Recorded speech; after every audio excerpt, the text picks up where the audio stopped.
Perkenalkan, nama lengkap saya Mariana Koda. Saya mahasiswa STPM Sanur ND, kelas 4A2 Ilmu Pemerintahan.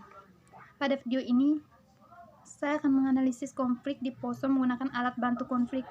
Di sini saya mengambil alat bantu segitiga SPK.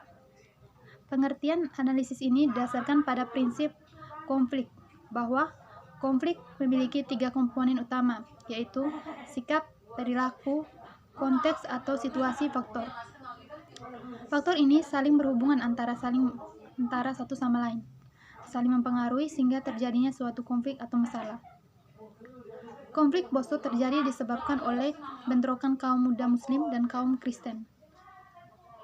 Dari sikap dan perilaku kaum muda Muslim sehingga kerusuhan di Poso akan terbawa menjadi kerusuhan bernuansa agama yang disebabkan oleh beberapa faktor terpecahnya kedaulatan, yaitu konflik ekonomi, politik, dan persaingan antara umat Kristen dan Muslim.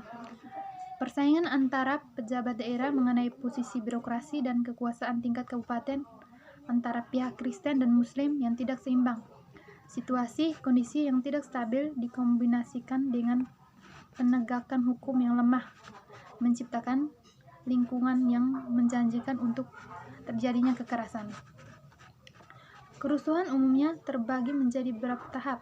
Yang pertama, berlangsung pada bulan Desember 1998. Yang kedua, berlangsung pada bulan April tahun 2000-an.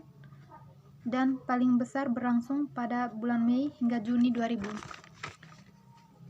Tahap pertama dan kedua berasal dari serangkai konflik antara kaum Muslim dan kaum Kristen yang terjadi pada bulan Mei. Secara luas dianggap sebagai kekerasan buruk dalam hal kekuasaan dan jumlah korban yang paling banyak.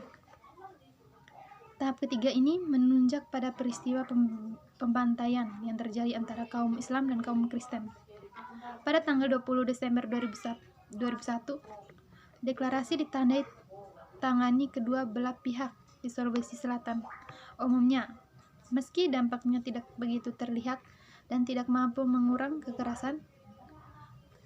kekerasan yang berlangsung. Kesimpulannya, dalam perilaku pemuda di Poso, perilaku kaum pendatang dan perilaku warga Poso sendiri yang tidak sesuai sehingga terjadinya kerusuhan yang terjadi secara konduktif di daerah Poso. Terima kasih.